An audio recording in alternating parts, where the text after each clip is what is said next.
तुम ये सोच रहे हो कि तुमने बेशुमार दुआओं के लिए तहज्जुद के सजदों में आंसू बहाए। तुमने अपने रब को मनाने की हर तरह से कोशिश की, मगर अब तक वहां से जवाब क्यों ना आ सका। अगर यही कश्मकश तुम्हें कबूलियत की शब में मुब्तला कर रही है, पर तुम मायूस होकर खुद को तन्हा महसूस करने लगे हो, तो सुनो, उसकी बादशाही में अनायत के खजाने भरे हैं। वो तुम्हारे बेशुमार नींद से खाली रातों और खाली उठे हाथों की लाज भी जरूर रखेगा। अल्लाह ताला कुरान पाक में फरमाता है, और जब मेरे बंदे आप सल्लल्लाहु अलैहि वसल्लम से मेरे बारे में सवाल करें तो यकीनन मैं बहुत करीब हूँ, और जो यकीन रखते हैं उनके लिए खुदा से अच्छा हुक्म किसका है। याद रखो, जिस दर्द ने तुम्हारे होश व हवास गुम कर दिए हैं, पर तुम रब के आगे दुआओं में सजदों में आंसू से अपने दर्द की दुआ के तलबगार हो, और तुम्हें हर रास्ता तारीख नजर आ रहा है, तो सुनो, मेरा रब खुद तुमसे मुखातिब है कि तुम दुख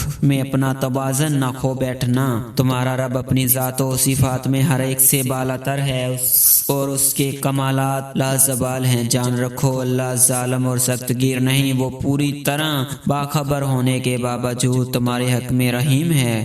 अगर तुम्हारी काम तुम्हारी की गई तदबीर के मुताबिक नहीं हुए, तो इसका मतलब हरगज नहीं कि तुम अपने रब से ही मायूस हो जाओ। हर इंसान ये समझता है कि उसके अंदर जो खौला पैदा हो गई है भर नहीं सकेगा, लेकिन इंसान ये नहीं जानता कि ये सब जितना आर्जी है। अल्लाह ताला फरमाता है कि एक तदबीर तुम करते हो और एक अल्लाह, और अल्लाह सबसे बेहतरीन तदबीर करने वाला है। जानते हो, आज जो तुम बेसकून हो गए हो, खुद को अकेला फील कर रहे हो, इसकी बुनियादी सिर्फ दो वजह हैं। यहाँ तक तुम्हें माजी में रखा हुआ है या तुम्हें फ्यूचर में जाने का खौफ हो। तो सुन लो, कुरान पाक में जगह जगह अल्लाह फरमाता है कि जो लोग अल्लाह के दोस्त होते हैं, ना उन्हें माजी का दुख सताता है और ना उन्हें मुस्तकबिल का खौफ होता है। वो अपने सारे मामला रब के हाथ में देकर पुरसकून हो जाते हैं। याद रखो, अगर तुम्हारा खुशियों का अकाउंट तुम्हारे गमों और दुखों से भर गया है, और तुम्हारी जिंदगी से मुस्कुराहटों के खजाने खाली होते जा रहे हैं, और खुशी की वजह खत्म हो गई है, तो मुमकिन है जिस राह पर तुम्हें मुश्किलात का सामना करना पड़ रहा है के बदले में तुम्हें मौजज़े अता करने हो। याद रखो, सब्र से गुजरा हुआ सफर तुम अल्लाह के दर से खाली हाथ नहीं लौटाएगा।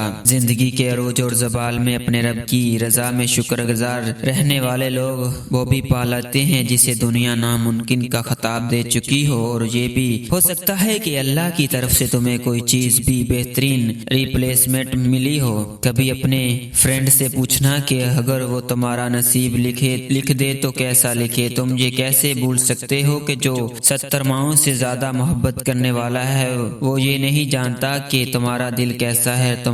तुम्हें क्या चीज चाहिए। नबी करीम सल्लल्लाहु अलैहि वसल्लम ने फरमाया कि जब तुम्हारा ईमान इस बात पर हो कि जो रब करता है वही तुम्हारे हक में बेहतर होता है, तो अल्लाह भी तुमसे राजी हो जाता है। इसलिए तुम खुद को कभी मायूस मत करना, और ना ही कभी बेयकीन होना, और तवक्कल से जुड़कर रहना। याद रखो, यकीन में वो ताकत होती है जो मध्यम पड़ती दिल की धड़कनों को फिर से रवानी बख्शने लगती है, और तुम्हें वो गुलाब उता होते हैं जिनसे कांटे चुन लिए जाते हैं। और अगर तुम्हें ये लगता है कि तुम्हारी दुआ कबूल नहीं हो रही, तो सुनो, कुरान पाक में अल्लाह फरमाता है कि तुम नहीं जानते मगर अल्लाह जानता है। कबूल ना होने वाली दुआओं से बड़ा कोई मौजज़ा नहीं। वो तुम्हारे लिए अच्छाई के दरवाजे बुरों के हाथों से खुलवाते हैं। जिन साफ नियतों से तुम दुआ मांग रहे हो, अल्लाह तुम्हें अपने ही बंदों के शर से बचाकर तुम्हारी जिंदगी का सफर बेहतरीन मंजिलों से पहुंचा देता है। तुम सिर्फ खुदा को जानो, फिर खुदा जाने और उसकी उता जाने। बेफिक्र हो जाओ, बेहतरीन मंजिलें तुम्हारी